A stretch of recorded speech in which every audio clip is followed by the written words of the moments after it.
Hinatulan si Jesus ng kamatayan. Tuwing pista ng paglampas ng anghel, nakaugalian na ng gobernador na magpalaya ng isang bilanggo na gustong palayain ng mga tao. Nang panahong iyon, may isang kilalang bilanggo na ang pangalan ay Barabas. Nang magtipon ng mga tao, tinanong sila ni Pilato, "Sino ang gusto ninyong palayain ko? Si Barabas o si Jesus na tinatawag na Kristo?"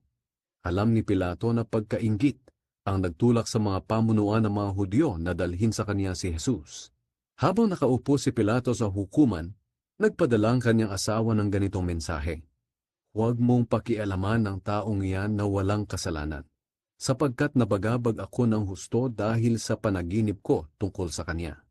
Pero sinulsulan ng mga namamahalang pari at ng mga pinuno ng mga Hudyo ang mga tao na hilingin kay Pilato na si Barabas ang palayain at si Jesus ang ipapatay.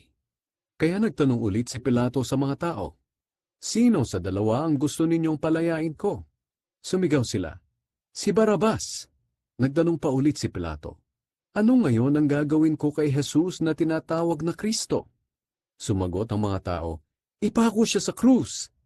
Tinanong sila ni Pilato, "Bakit? Ano bang ginawa niyang kasalanan?"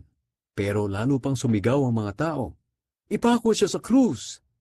Nang makita ni Pilato na wala siyang magagawa dahil nagsisimula ng magkagulo ang mga tao, nagpakuha siya ng tubig at naghugas ng kamay sa harap ng mga tao at sinabi, "Wala akong pananagutan sa kamatayan ng taong ito. Kayo ang dapat managot. Malinis ang kamay ko sa bagay na ito." Sumagot ang mga tao, "Kami at ang mga anak namin ang mananagot sa kanyang kamatayan."